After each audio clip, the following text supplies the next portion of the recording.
Hello there. Within the last hour, the authorities in Los Angeles have been giving more details about their investigation into the deaths of the actor Gene Hackman and his wife, Betsy Arakawa. They say reality can be stranger than the wildest Hollywood plotline, and nowhere is that more evident than in the final unsettling saga surrounding Gene Hackman and his wife, Betsy Arakawa. For decades, Hackman was a powerhouse on-screen, captivating audiences with roles that felt intensely real because he refused to pretend. He had a way of living his characters, whether he was the relentless Popeye Doyle or the brooding sheriff in Unforgiven. Yet once he bid farewell to the spotlight, he vanished into a quiet life with Betsy, far from the cameras that once chased him around the world. Few guessed that this retreat would lead to a shocking and mysterious end that still puzzles investigators. Was he slowly fading behind closed doors, or was something else at play? Today, we unravel the surprising twists, the hidden warnings, and the final heartbreaking revelations that continue to haunt fans everywhere. Gene Hackman's later years were defined by a deliberate absence from public life. While other legends made late career comebacks or clung to the award shows, Hackman disappeared into a small world he built in New Mexico, occasionally spotted on a bicycle or in a diner, always with an unassuming air. On the surface, it sounded ideal. The man who had spent decades in the white-hot center of show business was finally at peace. Yet rumors trickled out that all was not well. His longtime friends whispered that he had become frail, skipping the daily bike rides he once enjoyed. Others said he was in fine shape, devoted to gentle exercises like Pilates and determined to age on his own terms. Conflicting reports added an air of mystery, as though Hackman himself was guarding the truth. Even his daughter, Leslie Ann, spoke of him as active and spirited. Was she painting too rosy a picture, or was he genuinely committed to staying strong? Betsy Arakawa had always been a vital force in Hackman's life. She wasn't just a spouse, she was a protective presence, a constant companion who seemed to sense the smallest shifts in his health. Friends noted her gentle but firm approach in guiding him. She encouraged him to eat right, to keep moving, and to remain mentally sharp. Photographs showed them side by side on errands, often with Betsy wearing a protective mask if they ventured out in public. Whispered talks claimed she was deeply concerned about viruses, infections, and anything that might jeopardize Hackman's heart, already supported by a pacemaker.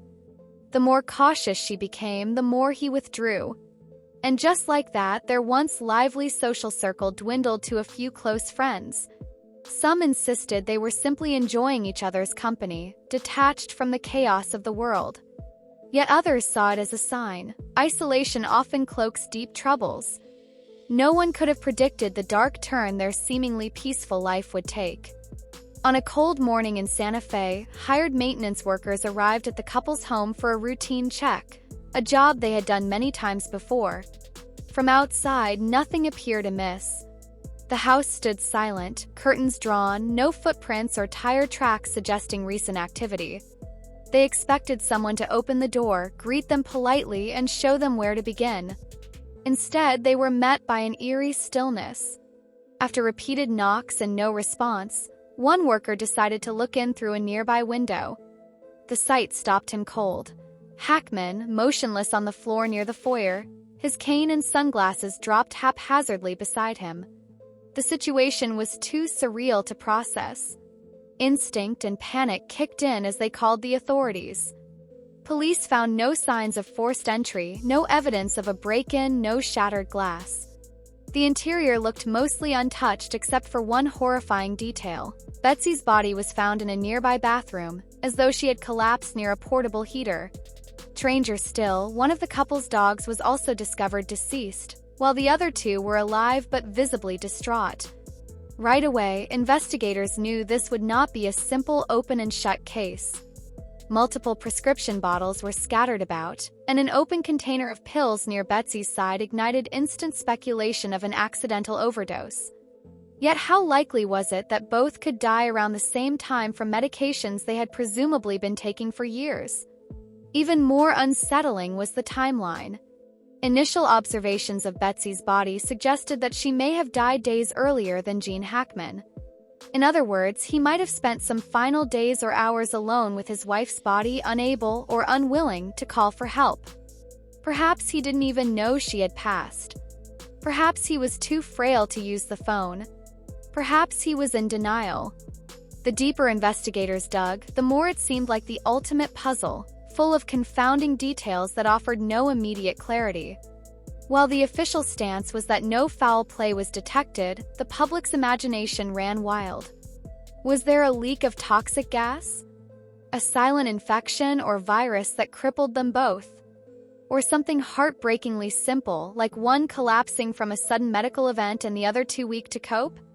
No one could say for sure. In that vacuum of information, theories sprouted like weeds. One early suspicion involved carbon monoxide poisoning, a known silent killer that can strike any household, especially in the colder months. And indeed, a minor gas leak was detected, but it tested well below lethal levels.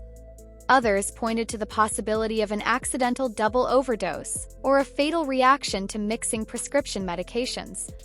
Yet medical professionals were quick to note how improbable that would be, particularly for two individuals at once. Another angle explored was that Betsy suffered a catastrophic health emergency, perhaps a stroke or a hidden ailment. Then Gene found her, experienced an emotional collapse, and succumbed to his own heart issues. The small details fueled each new piece of speculation.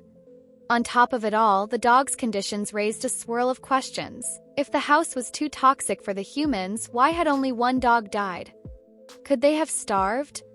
Nothing added up neatly. As the days went on, it became clear that Hackman, at 95, had a fragile heart. Pacemaker was a testament to that. Some close friends recalled how he had worried about even the smallest health hiccup, as though aware any minor setback could be serious. But one detail that came to dominate whispers among fans and neighbors was the suggestion of advanced cognitive decline. If Hackman had Alzheimer's or a similar disorder, it could explain why he did not alert anyone when Betsy collapsed. Perhaps he was trapped in a perpetual haze, seeing his wife's body, grieving, forgetting what happened, then rediscovering the tragedy all over again. Medical experts who weighed in from afar emphasized how terrifying that scenario would be, an unending cycle of shock and confusion.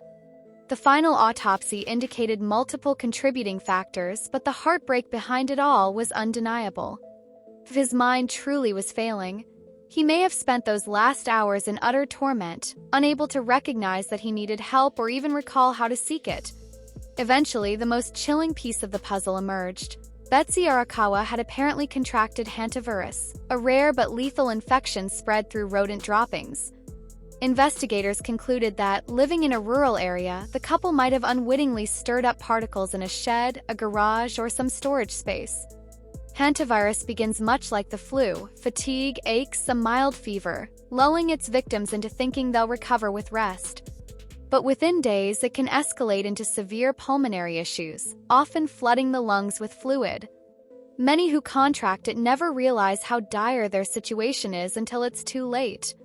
For Betsy, by the time she grasped the severity of her condition, her body may have been too compromised. A horrifying question lingered. Did she realize the danger at all? Her fiercely protective nature toward Gene suggested she might have tried to care for him while simultaneously succumbing to a disease that doesn't leave many second chances. That possibility alone added a layer of tragedy no one could bear to dwell on for long. When the final autopsy reports became public, fans were speechless. Through a lifetime of remarkable performances and iconic characters, Gene Hackman's last act read like a cruel twist of fate. Here was a man who once tackled roles with unstoppable force, now undone by age, a weak heart, and perhaps a progressive illness that robbed him of basic comprehension.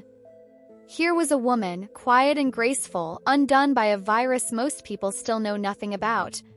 The entire tragedy caught the world off guard, prompting renewed focus on caretaking for the elderly, the risk of rural infections, and the isolation that can happen when a couple builds a world so tightly around just the two of them.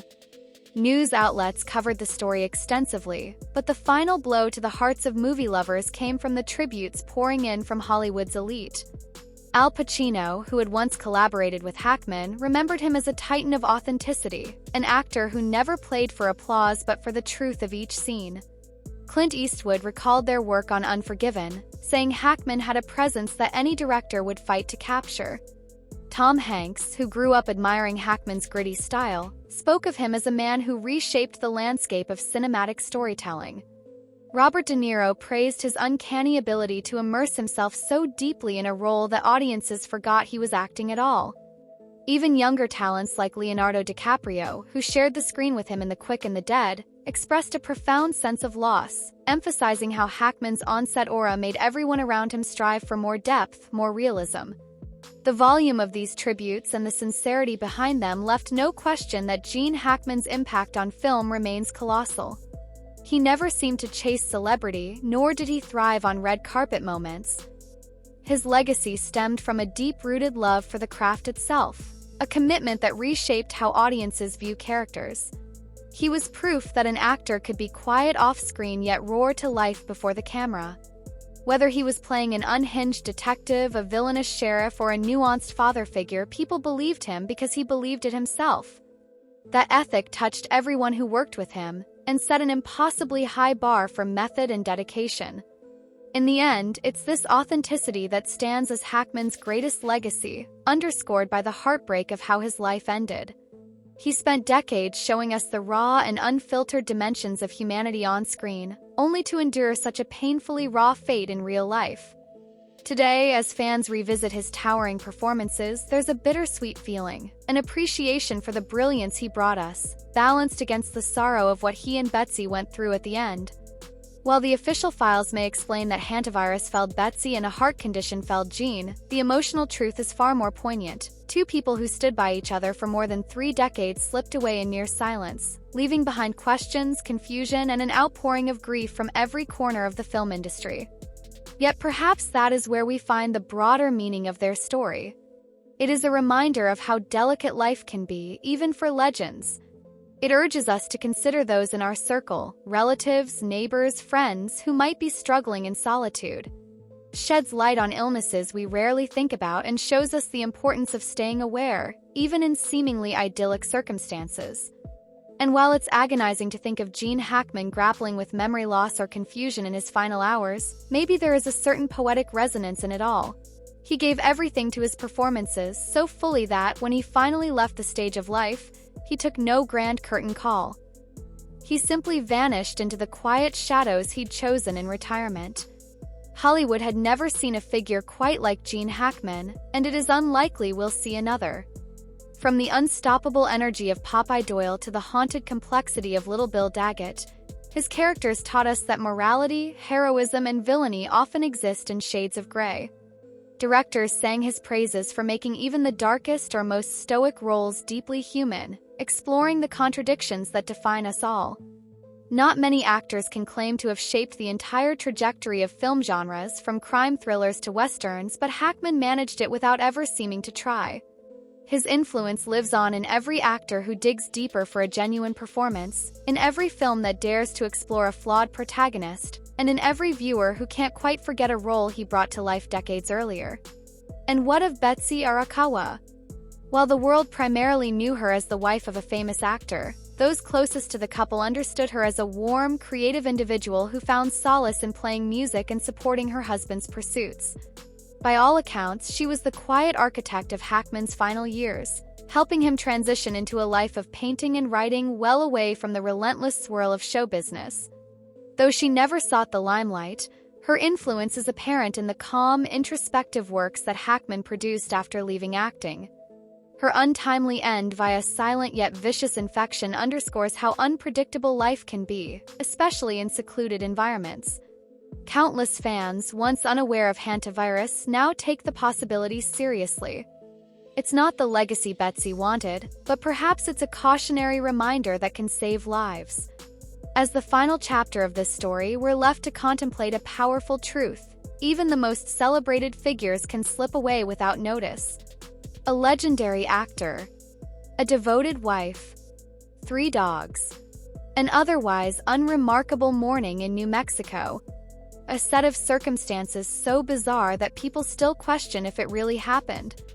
Investigators presented their conclusions and the media moved on, but the echoes remain, especially in the heartfelt tributes from Hackman's peers.